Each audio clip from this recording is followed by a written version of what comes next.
So this man has quite an oddities collection. This is Ron Skullbander. He's a tennis, he teaches tennis, he plays tennis, and man, I mean, what can I say? He's a staple in the metal and the rock and roll scene. And we're gonna turn the interview into a Ron Bander interview. So what are some of the great interviews that you helped Reality Check do over the years? Who did you get to interview or stand by an interview that was a pretty cool moment for you? Well, I'd say Floor from Nightwish, which is one of my favorite bands. They're a symphonic metal band, and they're really, really excellent. I really like Marco Attella, that was in the band. He sang for Delane and Annette Olson and all these Gothic girls, and Tarja Turunen's guest star on his solo album. So I saw him backstage at the Warfield, and too bad we couldn't talk to him.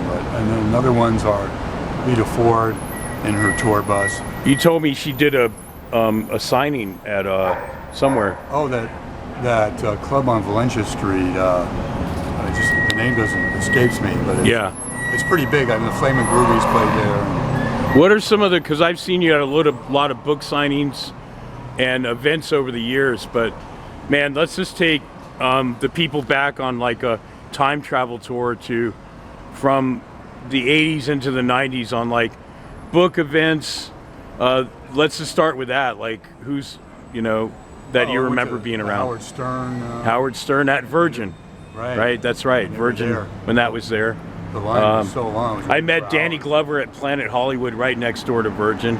I met David Lynch at Virgin Records, right? I think I did too, yeah, so, yeah. And then we also like to go to the, when they had all these porn stores, we'd get some of the actresses would come in and do a That's right, signing. at Secrets, the porn Video star Secrets. appearances, yeah, Wow. yeah. And how about Books Inc. and Borders? Who do you remember coming through those places? Oh, Goldie Hawn, I went to Borders on. Yeah, Goldie and Jamie Lee Curtis was at Books Inc.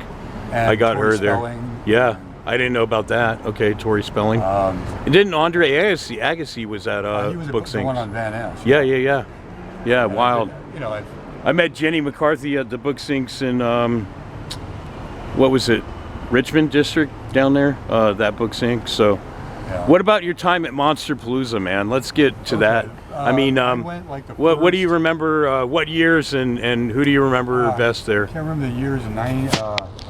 Okay, they're on. It's 2000, so they start probably around 2000 maybe. Because it hasn't been going on that many years.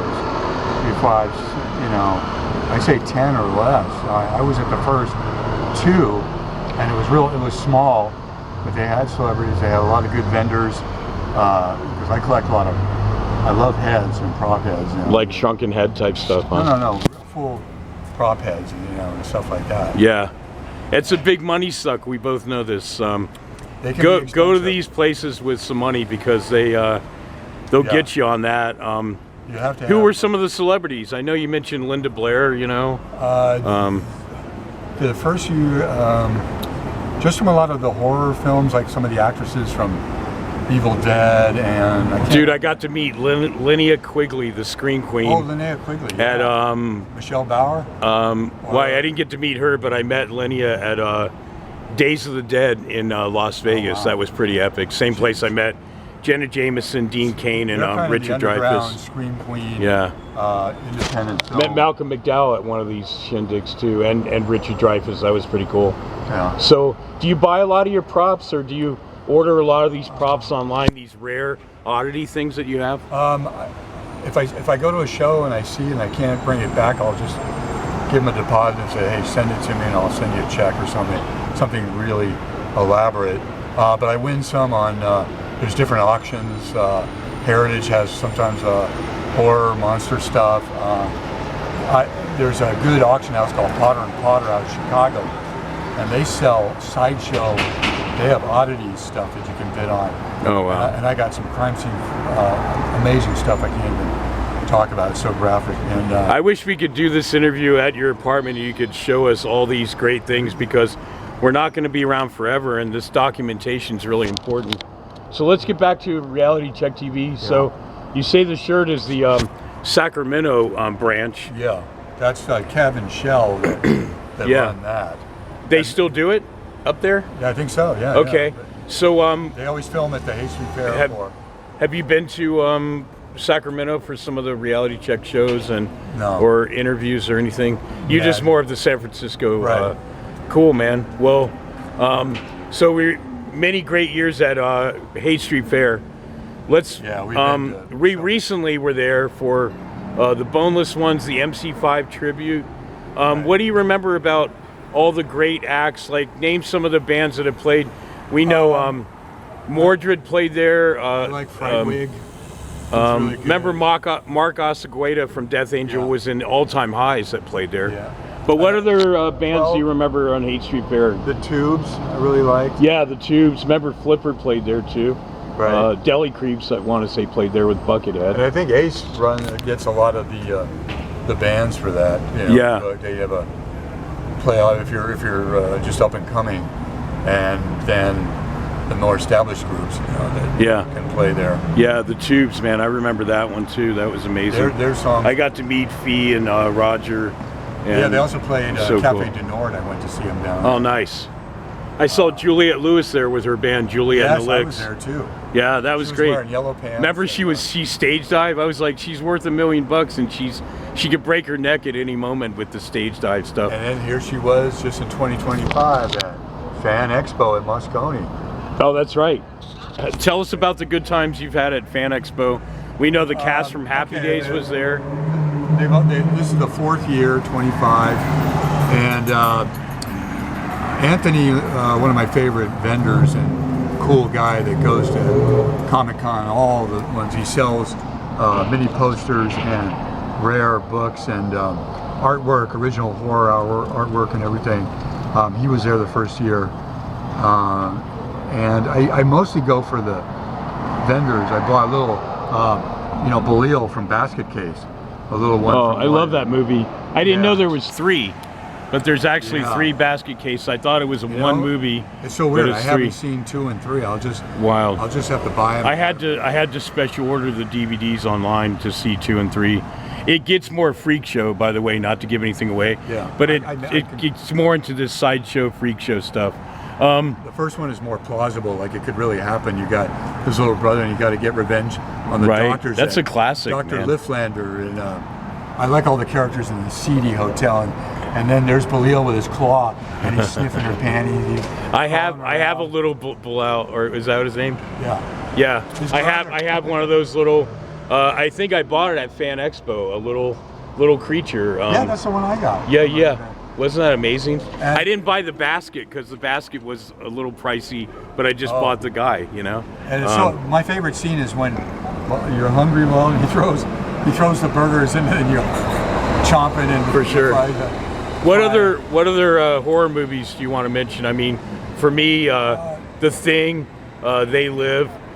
Even if you want to get more splatters, like old school '80s slasher. Right. But what horror movies do you inspire you over the years? I don't think I'd call them a horror film, but I love the cannibal films, like Cannibal Holocaust and all that stuff. Make them die slowly. What about the one Eli Roth did, The Green Inferno? Yeah, I saw that one. Heavy, right? Really that's fucking good. cool.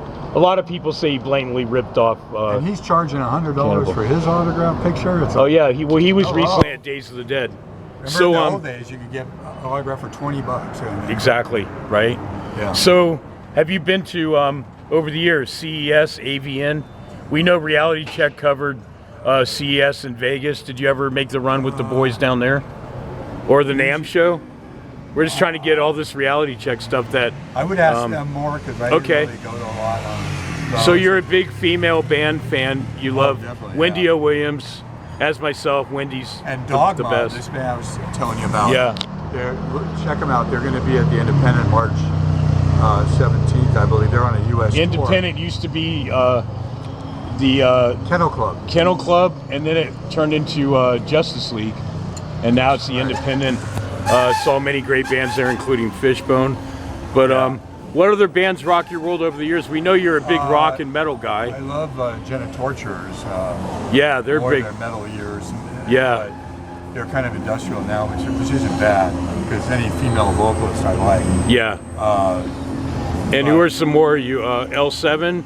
Remember they were at Folsom Street Fair. L7. Love L7, Kitty. Yeah. You know, Epica. That's more of a symphonic metal. What band. about any bands that don't have female? Anybody you like? Of course, Bay Area thrash, right? Like Exodus and Testament. Yeah, all right. those, All those guys. Blind Illusion. Yeah. Right. Blindell. You know, all the local. You know. What about all the clubs back in the day that some aren't even around anymore? Were you around? You went to the Stone and I-Beam. I would be there all the time. What about all the great big bands came through there. give us some bands that were around that time. I saw Spun at Mabuhay, which was Metallica. Mahube Gardens. Mabuhay. Yeah. Okay, right on. And they're having some kind of shindig of bands on February 28th. There's going to be vendors there for the daytime, and then at nighttime we're going to have some bands play. I don't know who's actually on the lineup, but they're trying to revive. But you know, punk is. Like I said, this guy has stories for days. We can go for hours. Let's get back to your other passion, tennis. Yeah. What got you into tennis and to be on the court teaching and playing for fun, playing for money? Who inspired you to even get into tennis, my man? I'll tell you, it was I had a, people always told me like, oh, you're tall, you know, you're going to play basketball. But a doctor I saw said, the way you know, take up something else. So I just, you know, played tennis and before high school and I started to lose and I didn't like it. So I got professional lessons and then from there, you know, I went and progressed and wasn't Lars and his dad a tennis guys too? yeah, the story is Lars Ulrich from Metallica. his dad is a big jazz guy, but he was a tennis pro in the 50s, you know. Oh, nice. With a beard and the wooden old school racket. Yeah. And then Lars, I got show pictures of him in those So What magazine, the Metallica magazine. There's an issue with Lars, and he said, man, I don't think I can make much money doing this, so I'll take up drums. Yeah. So we did that, and so you just over the years you got into it more. yeah, I this like tennis the energy thing of it. You know, it's not an easy sport, and it kind of goes with metal. It's both that can be fast. What do you think of the current state of all these black girls taking over? What is Serena Williams and with a Coco? There's Madison Keys. Yeah. No, it's great. All of a sudden it went from the white sport to the black sport. Just joking for all you sensitive people out there with that kind of subjects. But well, there's this guy who played Australian. He made it to the quarters from the U.S. He's a lefty. I never heard of him before. Lerner Tien, T-I-E-N. yeah. He's coached by Michael Chang. He gave the #3 guy in the world a run for his money. So on any given day, you could be 300 in the world, and you could take out a top 10 player. It's happened before. But it's not. You're going to make more money if you're in a successful hard rock band. Yeah. So what good memories do you have going down to LA at, say, the Roxy, the Whiskey, Rainbow Bar and Grill? Have you, anything down there? Any good shows you can remember of bands in LA that you were there for? Well, I wanted to make it, but I was going through some health issues, like Burning Witches played down there. But you have been down there and rocked some of the clubs down there. What were some of those? I got a snare in the hi-hat. Some bands, some clubs. It was a long time ago. So okay. It's kind of hard to. But he's definitely more San Francisco, wherever the action in Ron is, with or without with the reality check guys. So, anything else you want to add to it, man? I mean, you're a great guy to interview. I swear we could do part 1, 2 to 10 with you with all your knowledge and your history, bro. And explaining all my odd things that I have in jars and stuff, and things would take a while. I mean, my uncle was a guy, Raymond Bandar. He had 8,000 skulls in his house. Hence the nickname Skull, Ron Skull Bander. And his big nickname was Bones. Oh, nice. They called him also Reptile Ray, because he brought the reptiles to the academy. Was the first to do that. Wow. So he's kind of legendary, and when he died, there was a big write-up in the Chronicle. You know. I never knew that, man. I'm glad we brought that up. So skull and bones. Yeah. Like, wow. But he wasn't. The apple doesn't fall far from the tree, my friend, right? So. But he wasn't into hard rock or anything. Yeah. Cool, man. Well, thanks for your right. time, Ron, and thanks for coming out. We're gonna put on one hell of a show for you tonight, and looking forward to it, man. So, Thank you. wherever you see live bands and live events, you'll most likely run into this familiar face, Ron Bander from San Francisco, Reality Check, and Ace does a lot of the. Here's my back too. yeah, there it is. The history of Reality Check, like I said, huge. Danny, I'm glad I wore it Ace, tonight. and You know, everybody. I'm glad I wore it tonight because Right on. it comes in handy. Yes, sir. Well, cool, man. We'll see you inside, folks. Okay. Yeah.